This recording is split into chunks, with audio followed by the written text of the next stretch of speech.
Ichki ishlar akademiyasining kiber xavfsizlik yo'nalishi haqida batafsil bilan gaplashamiz. Fuqarolarimizni turli xil kiber ataklardan saqlash maqsadida bu yo'nalish tashkil qilindi. Bu yo'nalishni boshlanishdan farqli tomonlari bor. Bu yo'nalishda o'g'il bolalar uchun 1.65 bo'y belgilangan. Aynan saralash imtihonlarida bo'lsa farqlari katta. Birinchidan, saralash imtihonlari nimalardan iborat?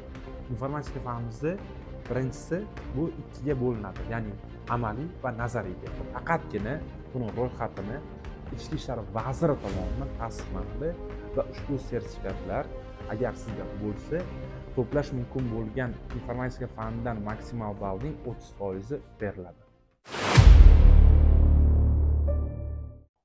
Demak, boshladik. Ichki ishlar akademiyasining kiber xavfsizlik yo'nalishi haqida batafsil bilan gaplashamiz. Xo'p, demak, ushbu akademiya bilasiz Toshkent shahrida joylashgan.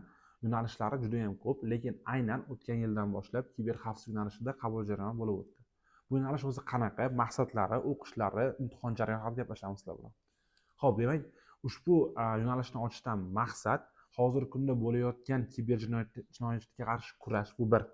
O'zbekistonga bo'layotgan turli xil kiber hujumlarga qarshi javob berish, ikki. Uchinchidan, fuqarolarimizni turli xil kiber ataklardan saqlash maqsadida bu yo'nalish tashkil qilindi. Bu yo'nalishda asosan o'g'il bolalar ham, qizlar ham qabul qilinadi.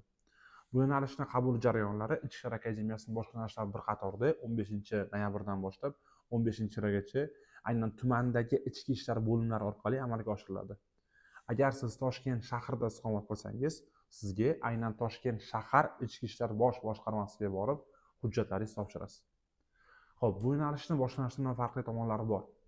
Bu yo'nalishda o'g'il bolalar uchun 1.65 bo'y belgilangan, qizlar uchun 1.60. Aynan buni ключевой momentda, ya'ni imtihon jarayonlarida. Buni tibbiy ko'riklari ham boshqa qatori bir xil bo'lib o'tadi.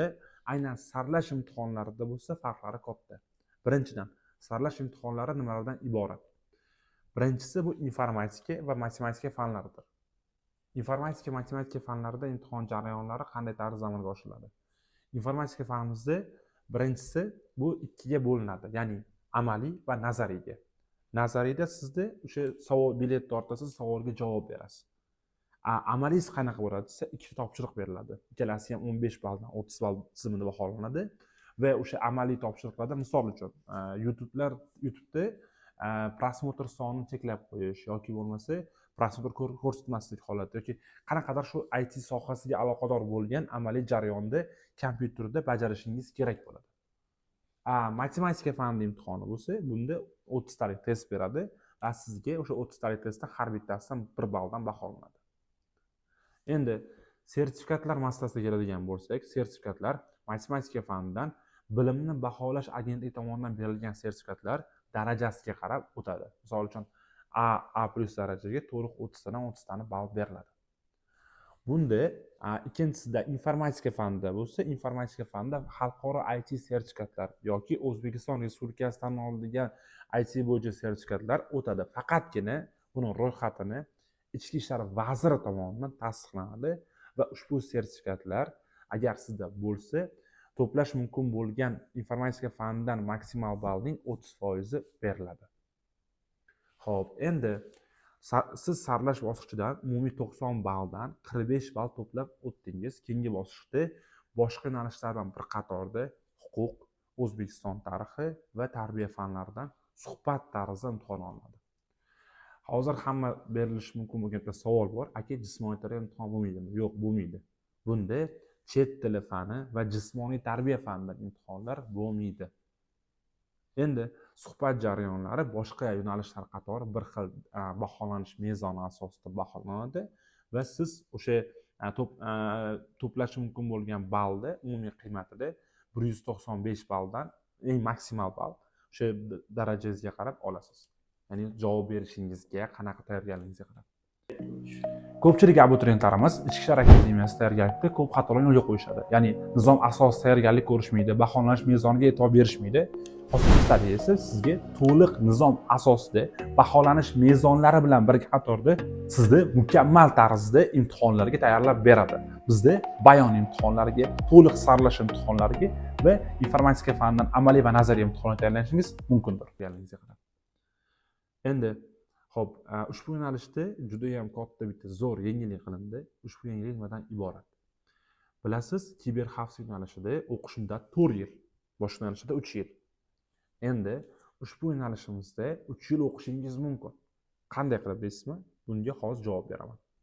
Bunda siz xalqaro darajadagi IT sertifikatga ega bo'lsangiz va o'sha to'plash mumkin bo'lgan maksimal balldan hisoblanib, ya'ni masalan uchun eng yuqori to'plagan, aynan milliy sertifikat yoki xalqaro sertifikatga ega bo'lgan 5 ta kursant to'g'ridan to'g'ri ikkinchi kursga qabul qilinadi.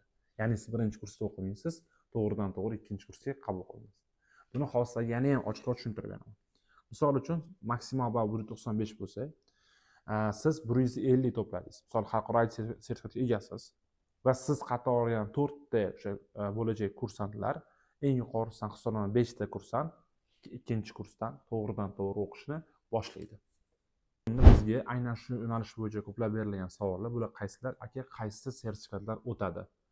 Bu narsa hali noma'lum, ya'ni endi e'lon qilinadi. O'sha aytib o'tganimdek, Ichki ishlar vaziri tomonidan tasdiqlangandan so'ng ommaga ma'lum qilinadi.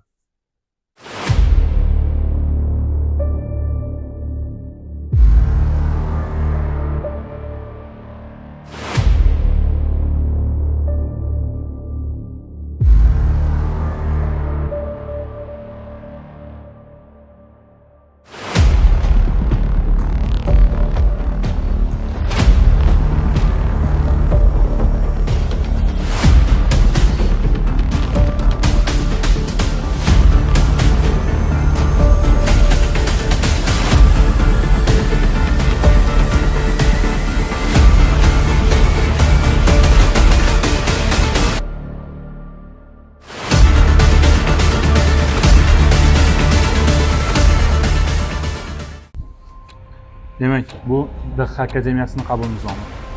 Bunisi Ichki ishlar akademiyasining qabul nizomi. Bu Jamoat xavfsizligi universitetining qabul nizomi.